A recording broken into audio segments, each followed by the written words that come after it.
श्री सीताराम भगवान की जय, बागेश्वर धाम की जय, सन्यासी बाबा की जय।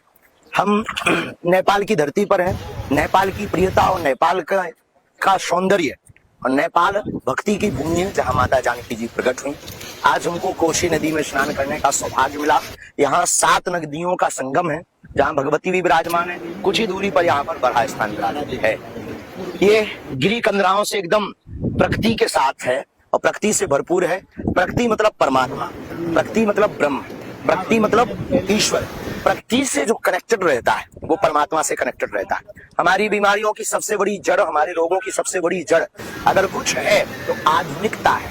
आधुनिकता के साथ साथ आज के व्यक्ति को आधुनिक होना चाहिए, आधुनिकता में लिप्त नहीं होना चाहिए। बीच बीच में परमात्मा को महसूस करने के लिए ऐसी इन गंदराओं, गुफाओं, ये वाला नजारा इतना प्यारा है।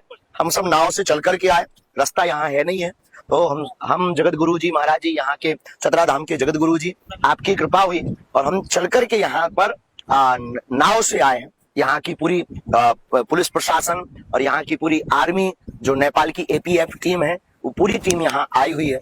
उनका जो भाव है बड़ा प्यारा है। नेपाल के सभी प्रियजनों को हम धन्यवाद देते हैं। लेकिन पूरे विश्व को हम एक बात बोलना चाहते हैं, आओ कुछ दिन तो गुजारो नेपाल में, क्योंकि नेपाल प्रकृति से भरपूर है, संस्कृति से भरपूर है, संस्कृत से भरपूर है। नेपाल के हिंदू जाग रहे हैं, ये हमारा गौरव है और हमारा नेपाल आत्मा है और हम सदा नेपाल में आते रहेंगे। और बस हमेशा कोशी गंगा कहते हैं, ये नेपाल की गंगा है, इसको कोशी गंगा कहते हैं।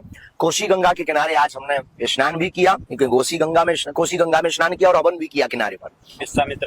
विश्वामित्र भगिनी भी है। तो यहाँ हवन का और स्नान का बड़ा महत्व है।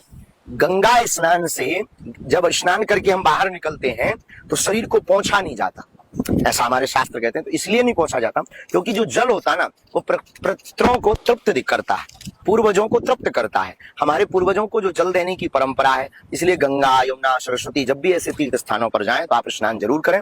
पितरों के मुक्ति के लिए, पितरों के मोक्ष के लिए, अपने पूर्वजों की संस्कृति को, धरोहर को जीवित रखने के लिए, इसलिए प्रकृति से जुड़े रहें। नदियों को साफ रखें, नदियों के किनारे, नदियों में कभी भी स्नान करें, शैम्पू साबुन का इस्तेमाल ना करें और हो सके तो पादुका का भी आसपास इस्तेमाल ना करें अगर संभव हो सके।